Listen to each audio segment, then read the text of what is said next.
اللہم صلی وسلم دائما ابدا علی حبیبک خیر الخلق کلہم۔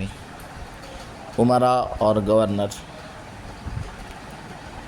بازان بن سامان بن بلاس الفارسی، جنہیں رسول اللہ صلی اللہ علیہ وسلم نے ایران کے بادشاہ کسریٰ کی وفات کے بعد یمن پر حاکم مقرر فرمایا، ملک یمن پر اسلام کے پہلے امیر ہیں اور عجمی بادشاہوں میں پہلے بادشاہ ہیں جنہوں نے اسلام قبول کیا۔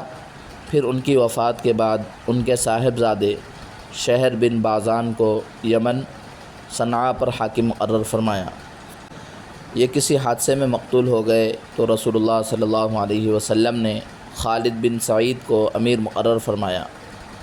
ان کے علاوہ المہاجر بن ابی امیہ المخزومی کو کندہ اور الصدف یمن کے علاقے پر امیر نامزد فرمایا، لیکن انہیں روانہ کرنے سے پہلے آپ صلی اللہ علیہ وسلم کا انتقال ہو گیا۔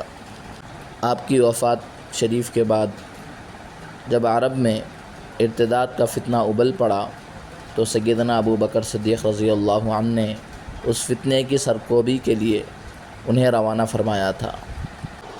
علاوہ ازیں رسول اللہ صلی اللہ علیہ وسلم نے حضرت زیاد بن امیہ الانصاری کو شہر حضرموت یمن پر حاکم مقرر فرمایا اور حضرت ابو موسیٰ اشعری رضی اللہ عنہ کو زبید، عون، زمع اور الساحل شہروں پر امیر مقرر کیا، اور حضرت معاذ بن جبل رضی اللہ عنہ کو الجند یمن کا شہر اور حضرت ابو سفیان صخر بن حرب کو شہر نجران کا اور حضرت عتاب بن اسید رضی اللہ عنہ کو مکۃ المکرمہ کا امیر مقرر فرمایا۔